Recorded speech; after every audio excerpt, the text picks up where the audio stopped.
जय गुरुदेव। स्वामी रामतीर्थ राह से गुजर रहे थे। सामने एक मंदिर का निर्माण कार्य चल रहा था। बहुत से मजदूर वहां काम कर रहे थे।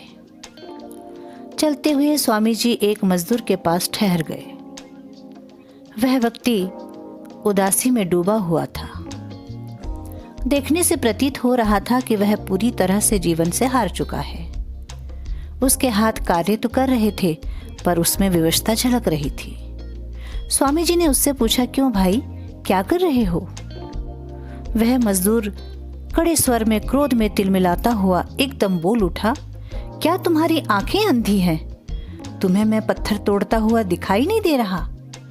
स्वामी जी उस मजदूर का उत्तर सुनकर मंद मंद मुस्कुराते हुए आगे बढ़ गए। फिर दूसरे मजदूर के पास जाकर खड़े हो गए।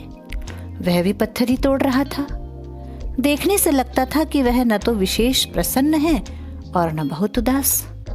वह चुपचाप अपना काम किए जा रहा था। स्वामी जी ने उससे भी पूछ लिया, भाई तुम क्या कर रहे हो?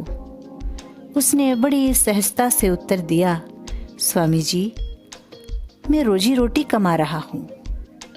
उसका उत्तर उसके कार्य के अनुरूप था। स्वामी जी कुछ और आगे बढ़े। वहां भी एक मजदूर पत्थर तोड़ रहा था। वह पहले दोनों से बिल्कुल भिन्न था।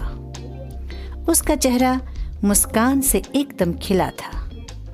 पत्थर तोड़ते हुए वह बड़ी मस्ती में झूमता हुआ गीत भी गुनगुना रहा था। देखने में वह पूरी तरह आनंदित नजर आ रहा था।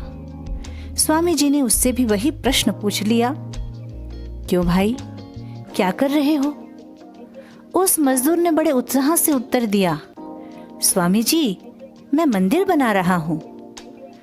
स्वामी जी उसका उत्तर सुनकर प्रसन्न हुए।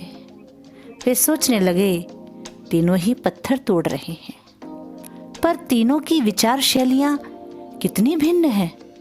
तीनों का कार्य एक है, किंतु नजरें भिन्न हैं।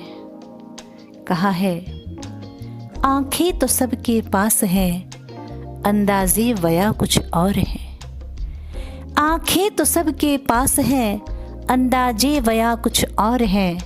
कोई गुणों का ग्राहक है, कोई गुणों का ग्राहक है, तो कोई अवगुण की और है। जीवन प्रत्येक मानव को एक जैसा मिला है, लेकिन उसके उपयोग के पीछे हर किसी का अपना दृष्टिकोण है।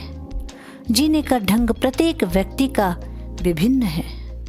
कोई सिर्फ पत्थर तोड़ने के अंदाज में जी रहा है और कोई रोजी कमाने के लिए। किंतु दुनिया में ऐसे सौभाग्यशाली आदमी बहुत कम हैं जो जीवन को मंदिर के निर्माण में लगा रहे हैं। जीवन मिला है, अतः इसे जीना भी अवश्य है। इस जीवन में मंदिर निर्माण करो जिसमें तुम्हारा प्रिय परमात्मा बैठ सके। केवल पत्थर तोड़ने में या सिर्फ रोजी कमाने में इसे व्यतीत मत करो। जो जीवन को इन्हीं निरर्थक कार्यों में व्यतीत कर रहे हैं, वे एक अमूल्य अवसर गंवा रहे हैं, और जो इसमें मंदिर निर्माण कर रहे हैं, उनका जीवन श्रेष्ठ बन जाता है। ओम शांति।